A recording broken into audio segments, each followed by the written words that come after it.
In their latest Russian campaign update, ISW has assessed the Russian order of battle Luhansk. Now, order of battle is basically identifying what units are out there and where they are on the battlefield. It's basically the team lineup, and they are focusing on Luhansk because that's where they see the main Russian offensive coming from. And they noticed a few things. One, the Russians are no longer using battalion tactical groups. They have returned to their normal organization.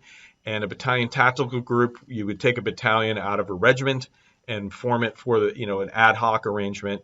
And well, now they're just using the whole regiment, right? And so they're back to the doctrinal units. And ISW sees this as an attempt by the Ministry of Defense to get back to basics, to clear, to have their control, clarify the command and the structure of the army.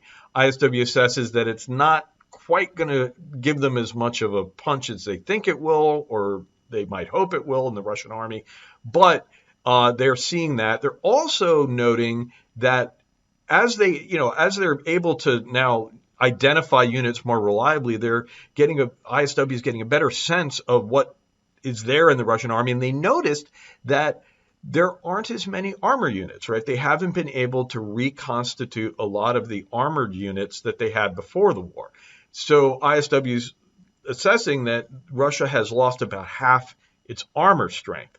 And also they're noting that, hey, while the Russians do have additional mechanized units that aren't deployed, they really do have the majority of their units committed to the line. They don't have a huge reserve, and ISW assesses that this is not going to be enough mechanized forces to really allow them to take on a major offensive. However, they do see this as, here's the Russian Ministry of Defense trying to get control, organizing things along traditional lines, perhaps marginalizing Wagner Group and the Luhansk and Donetsk units and these volunteers. They had a lot of ad hoc units that they were using in the war, and they see the Ministry of Defense as trying to get control over it.